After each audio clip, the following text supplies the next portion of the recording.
Hello students, ये जो video है नीट 2025 के फिजिक्स के पेपर का पूरा माइक्रो एनालिसिस यानी कौन से टॉपिक पे किस टाइप के क्वेश्चंस आए हैं और कितने क्वेश्चंस आए इसके बारे में हम देखेंगे। तो टॉपिक वाइज देखते हैं। देखो, यूनिट डायमेंशन जो पहला यूनिट है उसके ऊपर 3 क्वेश्चंस आए, परसेंटेज एरर पे, स्क्रू गेज पे और रिलेशन बिटवीन फिजिकल क्वांटिटीज के बीच में। जिसके हम क्या करते हैं, फिजिकल क्वांटिटी के पावर्स निकालते हैं ना, तो वो 3 टाइप के क्वेश्चन इस पे आए। काइनेमेटिक्स में 3 क्वेश्चन आए। देखो, एक क्वेश्चन जो है ना, ये वाला क्वेश्चन मिक्स टाइप का है। इसको हमने काउंट किया इसमें काइनेमेटिक्स में। स्टॉपिंग डिस्टेंस और फोर्स दोनों मिलकर आया है। अब फोर्स किसका है? न्यूटन लॉ का कंटेंट है। और स्टॉपिंग डिस्टेंस कहाँ का है? काइनेमेटिक्स का। दोनों मिलकर आए हैं, यानी मिक्स टाइप हो गया, जिसको मैं राउंड कर रहा हूँ। फिर इसके बाद इसमें आया crossing of vehicles, chasing of vehicles, है ना। 2 व्हीकल है या फ्रीक्वेंटली जा रहे हैं या डिस्टेंस है, गैप है, चेज कर रहे हैं, उस टाइप का। उसके बाद एक्सेलरेशन का डेरिवेटिव टाइप का क्वेश्चन। Next Newton's law. देखो, न्यूटन लॉ में ये मिक्स क्वेश्चन और साथ साथ impulse plus v equal to √2gh। देखो, ये भी थोड़ा बहुत मिक्स है, लेकिन एक ही टॉपिक के अंदर है। तो जो बॉल गेंद नीचे गिरती है, वापस आती है उछल कर, तो उसका जो वहाँ पे स्ट्राइक होता है, उसका इम्पल्स हमें निकालना है, जो वहाँ पे लॉस्ट होता है। उसके बाद फ्रिक्शन पे एक क्वेश्चन है, ठीक है। देन वर्क पावर में वर्टिकल सर्कल पे एक क्वेश्चन है, जिसमें एंगल के बेस पे, पोटेंशियल एनर्जी के बेस पे हमें सॉल्व करना पड़ता है। फिर फ्री बॉडी डायग्राम और फ्रिक्शन दोनों एक साथ, लेकिन सिंपल क्वेश्चन। रोटेशनल में मोमेंट ऑफ इनर्शिया, जिसमें कट बॉडी टाइप का, वो एक ही क्वेश्चन आया है, इस बार कम क्वेश्चन आया है। ग्रेविटेशन में 3 टाइप के क्वेश्चन आए हैं। एक तो हाइट के हिसाब से, एक्सेलरेशन टू ग्रेविटी, उसके बाद t² प्रोपोर्शनल टू r³, और तीसरा फिर से वही रिपीट आया, मतलब 2 क्वेश्चंस आए हैं t² प्रोपोर्शनल टू r³ के ऊपर। Then mechanical property of solid और फ्लूइड्स, इसके ऊपर फिर से एक क्वेश्चन आया है, सरफेस टेंशन का, ठीक है। ये क्वेश्चन थोड़ा टफ था सरफेस टेंशन का। उसके बाद next thermal properties of matter, KTG और थर्मोडायनेमिक्स। इनमें PV equal to NRT based question है। एक है कंडक्शन वाला, जिसमें कॉमन टेम्परेचर निकालना है। फिर फ्लोट के ऊपर क्वेश्चन आया है, जिसमें dq सप्लाई एनर्जी दिया है, du और वर्क को फाइंड करना है, और मिक्सिंग ऑफ गैस। तो 4 क्वेश्चन टोटल इसके ऊपर आए हैं, इस बार थोड़े ज्यादा आए। देन वेव ऑसिलेशन पे 3 आए, हमेशा की तरह।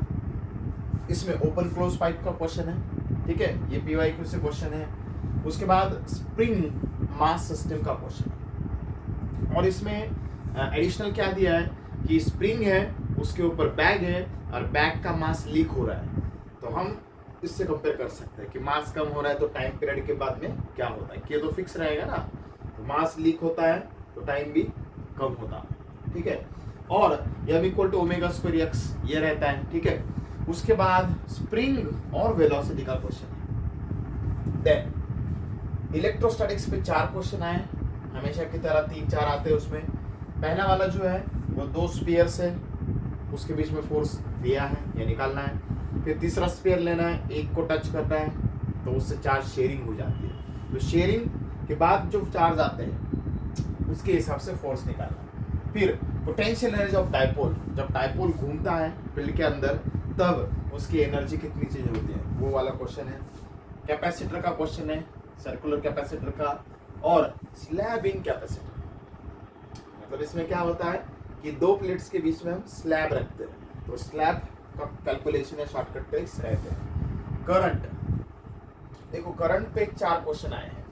4 में से देखो, अभी 4 कौन से? पहला वायर कट और रीअरेंजमेंट, जो हमेशा की तरह आता है, बहुत बार आ चुका है। वायर रहता है, उसको कट करना है, पैरेलल सीरीज जोड़ देना है। उसके बाद next voltage drop plus inductance, मतलब ये भी थोड़ा मिक्स टाइप का क्वेश्चन कह सकते हैं। अब ये कहाँ से आया मिक्स टाइप? एक तो करंट और एल इंडक्टेंस, मतलब EMI में से आया है। V इक्वल टू IR के 2 क्वेश्चन आए हैं, मतलब सीधे सीधे सिंपल सर्किट। मैग्नेटिज्म पे ये क्वेश्चन आया है, जिसमें मैग्नेटिक मोमेंट निकालना है, करंट और मैग्नेटिज्म का मिक्स क्वेश्चन है, तो इसको भी मैं राउंड कर देता हूँ, ठीक है।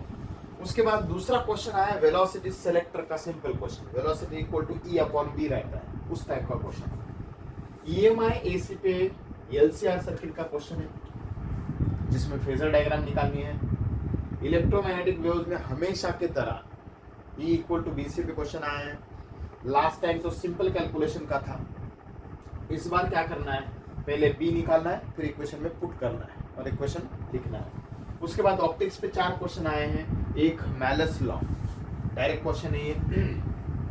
उसके बाद ब्रिस्टर लॉ की कंडीशन लिखनी है, मतलब परपेंडिकुलर वाली कंडीशन, और index equal to tan theta, वो सॉल्व करके थीटा निकालना है, और ये बताना है कि कौन सा लाइट पूरा पोलराइज हो जाता है, तो कौन सा होता है, रिफ्लेक्ट वाला। उसके बाद है पावर एंड कॉम्बिनेशन वाला क्वेश्चन, मल्टीपल लेंसेज का पावर, और माइक्रोस्कोप का क्वेश्चन आया ट्यूब लेंथ के साथ में, ट्यूब लेंथ और कितनी लेंथ एडजस्ट करने के बाद वहां पे मैग्निफिकेशन कितना होता है।